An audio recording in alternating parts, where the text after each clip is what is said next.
Okay, ready? Chronicles of Narnia. We're in, I think this is book 6, The Silver Chair.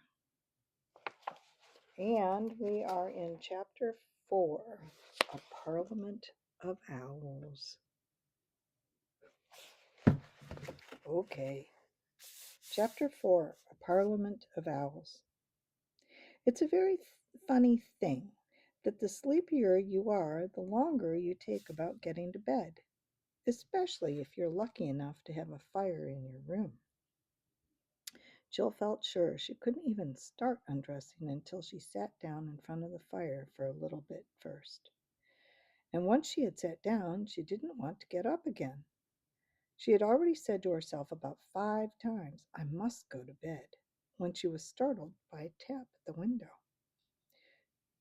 She got up, pulled the curtain, and at first saw nothing but darkness. Then she jumped and started backwards, for something very large had dashed itself against the window, giving a sharp tap on the glass as it did so. A very unpleasant idea came to her head. Suppose they have giant moths in this country. Ugh! But then the thing came back, and this time she was almost sure she saw a beak, and that the beak had made the tapping noise. It's some huge bird, thought Jill. Could it be an eagle? She didn't very much want a visit even from an eagle, but she opened the window and looked out. Instantly, with a great whirring noise, the creature alighted on the window sill and stood there, filling up the whole window, so that Jill had to step back to make room for it. It was the owl. "Hush, hush, too, too," said the owl. "Don't make a noise. Now, are you two really in earnest about what we've got to do?" "About the lost prince, you mean?" said Jill. "Yes, we've got to be." For now she remembered the lion's voice and face, which she had nearly forgotten during the feasting and storytelling in the hall. "Good," said the owl. "Then there's no time to waste. You must get away from here at once. I'll go and wake the other human. Then I'll come back for you. You'd better change those court clothes and put on something you can travel in. I'll be back in 2 twos. Two!" And without waiting for an answer, he was gone. If Jill had been more used to adventures, she might have doubted the owl's word, but this never occurred to her, and in the exciting idea of a midnight escape, she forgot her sleepiness. She changed back into sweater and shorts. There was a guide scarf on the belt to the shorts, which might come in useful, and added a few of the things that had been left in the room for her by the girl with the willowy hair. She chose a short cloak that came down to her knees and had a hood. Just the thing if it rains, she thought. A few handkerchiefs and a comb. Then she sat down and waited. She was getting sleepy again when the owl returned. "Now we're ready," it said. "You'd better lead the way," said Jill. "I don't know these passages yet." "Too-hoo," said the owl. "We're not going through the castle. That would never do. You must ride on me. We shall fly." "Oh," said Jill, and stood with her mouth open, not much liking the idea. "Shan't I be too heavy for you?" "Too, too. Don't you be a fool. I've already carried the other one. Now, but we'll put out that lamp first." As soon as the lamp was out, the bit of the night which you saw through the window looked less dark, no longer black, but gray. The owl stood on the window sill with its back to the room and raised its wings. Jill had to climb onto its short, fat body and get her knees under the wings and grip tight. The feathers felt beautifully warm and soft, but there was nothing to hold on by. "I wonder how Scrub like his ride," thought Jill. And just as she was thinking this, with a horrid plunge, they left the window sill, and the wings were making a flurry round her ears, and the night air, rather cool and damp, was flying in her face. Was much lighter than she expected, and though the sky was overcast, one patch of watery silver showed where the moon was hiding above the clouds. The fields beneath her looked gray and the trees black. There was a certain amount of wind, a hushing, ruffling sort of wind, which meant that rain was coming soon. Excuse me. The owl wheeled round so that the castle was now ahead of them. Very few of the windows showed lights. They flew right over it northwards, crossing the river. The air grew colder, and Jill thought she could see the white reflection of the owl in the water beneath her. Excuse me. But soon they were on the north bank of the river, flying above wooded country.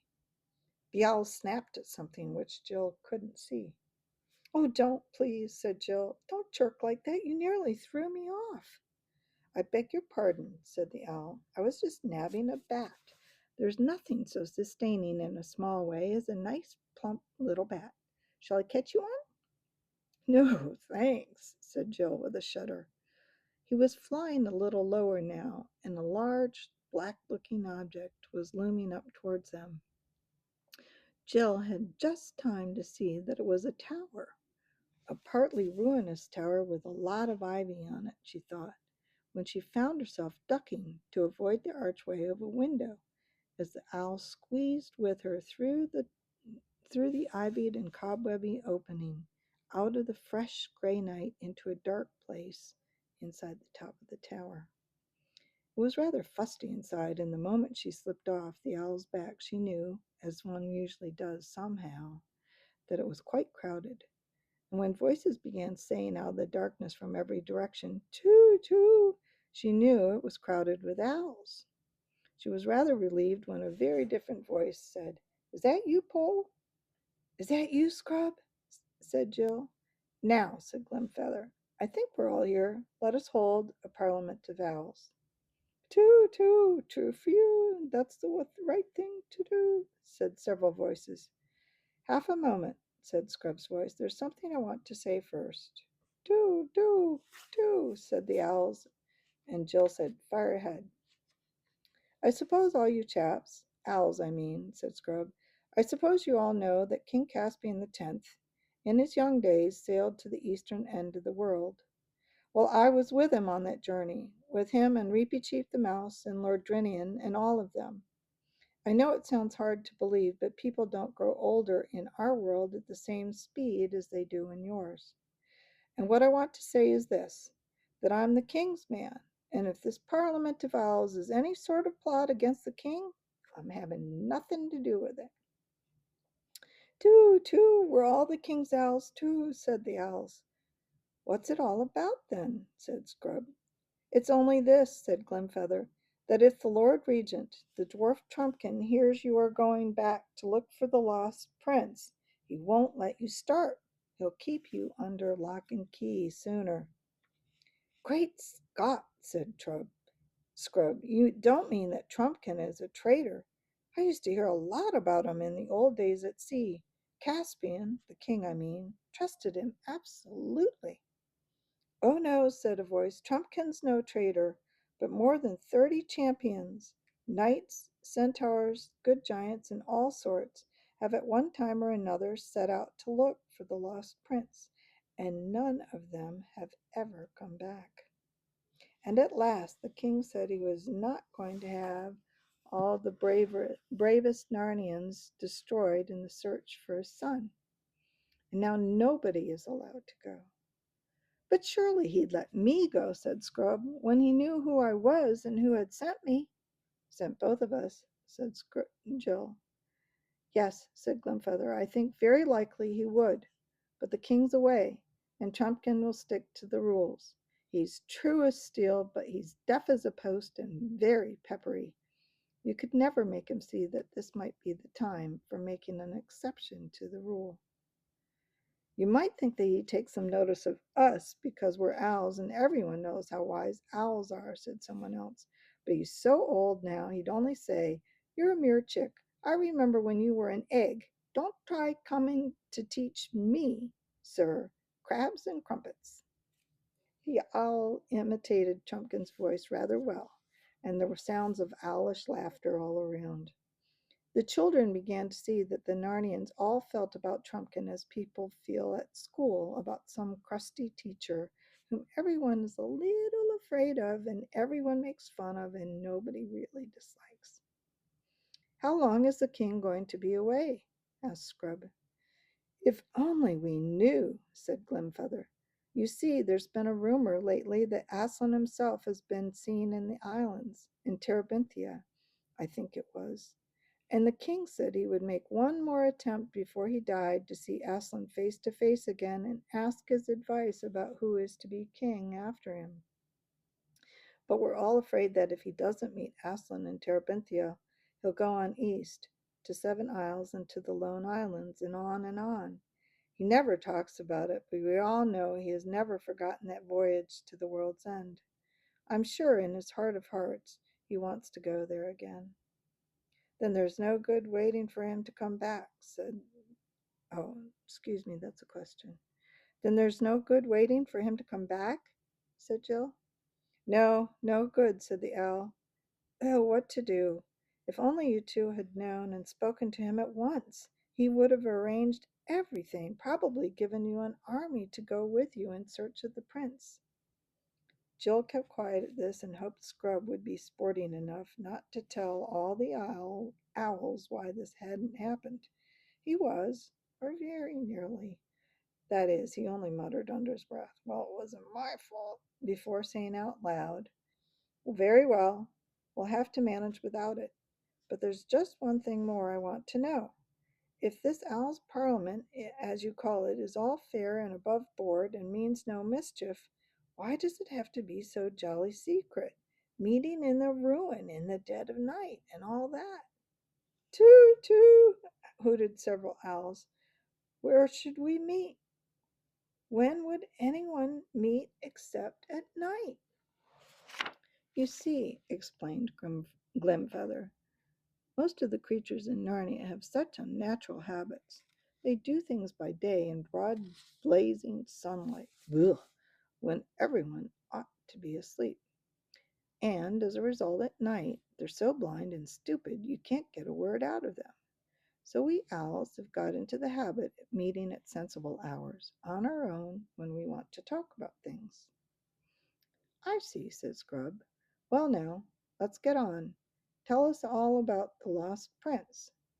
Then an old owl, not Glimfeather, related the story. "About 10 years ago it appeared, when Rilian, the son of Caspian, was a very young knight. He rode with the queen, his mother, on a May morning in the north parts of Narnia. They had many squires and ladies with them, and all wore garlands of fresh leaves on their heads and horns at their sides, but they had no hounds with them, for they were Maying, not hunting.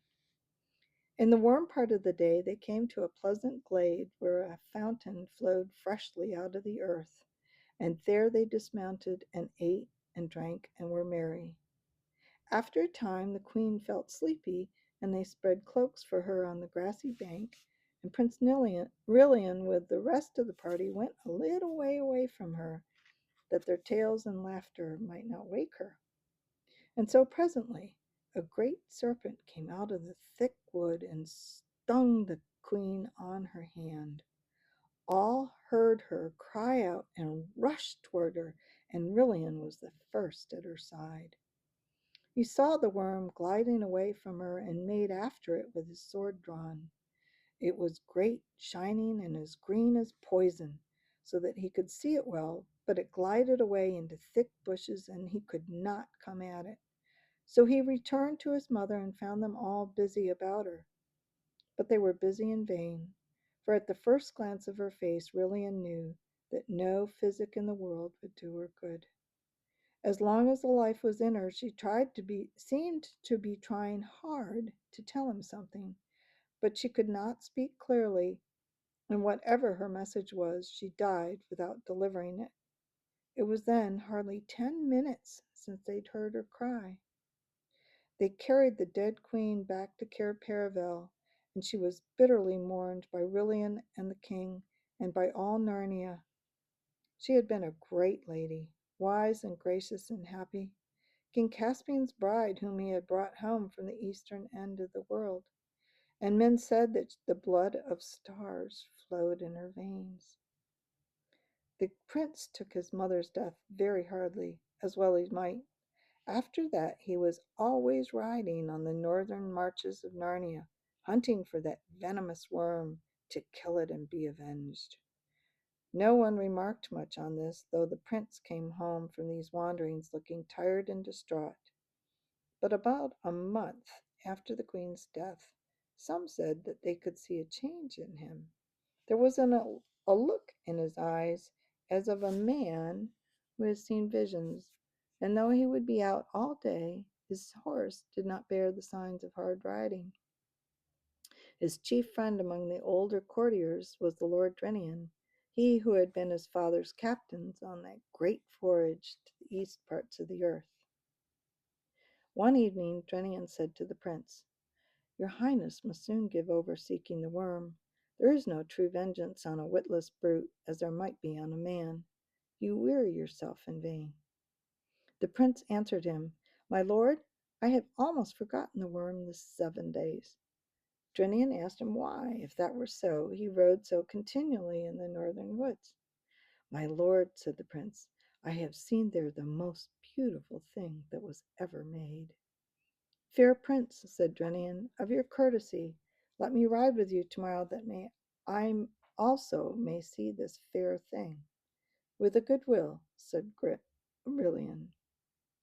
Then, in good time, on the next day, they saddled their horses and rode a great gallop into the northern woods, and alighted at that same fountain where the queen got her death. Drenian thought it strange that the prince should choose this place of all places to linger in. And there they rested until it came to high noon. And at noon, Drenian looked up and saw the most beautiful lady he had ever seen.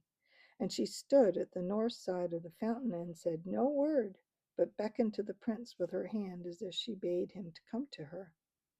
And she was tall and great, shining and wrapped in a thin garment as green as poison. And the prince stared at her like a man out of his wits. But suddenly the lady was gone. Drenian knew not where, and the two returned to Cair Paravel, and it stuck in Drenian's mind that this shining green woman was evil. Drenian doubted very much whether he ought not to tell this adventure to the king, but he had little wish to be a blab and a talebearer, and so he held his tongue. But afterwards he wished he had spoken. For the next day Prince Rilian rode out alone. That night he came not back, and from that hour no trace of him was ever found in Narnia, nor any neighboring land, and neither his horse, nor his hat, nor his cloak, nor anything else was ever found. Then Drenian, in the bitterness of his heart, went to Caspian and said, "Lord King, slay me speedily as a great traitor, for by my silence I have destroyed your son." And he told him the story.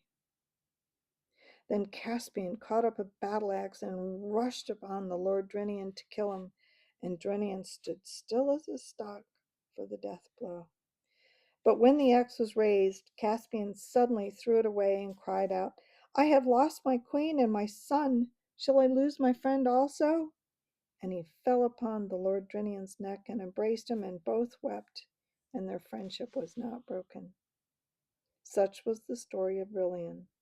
And when it was over, Jill said, "I bet that serpent and that woman were the same person." "True, true, we think the same as you," hooted the owls. "But we don't think she killed the prince," said Glimfeather, "because no bones." "We know she didn't," said Scrub. "Aslan told Pole he was still alive somewhere." "That almost makes it worse," said the oldest owl. "It means she has some use for him in some deep scheme against Narnia. Long, long ago, at the very beginning, a white witch came out of the north and bound our land in snow and ice for 100 years, and we think this may be one of the same crew." "Very well, then," said Scrub. "Pole and I have got to find this prince. Can you help us?" "Have you any clue, you two?" asked Glimfeather. "Yes," said Scrub. "We know we've got to go north, and we know we've got to reach the ruins of a great city." At this there was a great to-hooing than ever, and noises of birds shifting their feet and ruffling their feathers, and then all the owls started speaking at once. They all explained how very sorry they were that they themselves could not go with the children on their search for the lost prince. You'd want to travel by day, and we'd want to travel by night, they said. It wouldn't do, wouldn't do. One or two owls added that even here in the ruined tower it wasn't nearly so dark as it had been as they'd begun, and that the Parliament had been going on quite long enough. In fact, the mere mention of a journey to the ruined city of giants seemed to have damped the spirits of the birds. But Glimfeather said, if they want to go that way, into Edensmoor, we must take them to one of the marsh wiggles. They're the only people who can help them much. True, true, do, said the owls. Come on, then, said Glimfeather. I'll take one. Who'll take the other? It must be done tonight. I will, as far as the marsh wiggles, said another owl. Are you ready?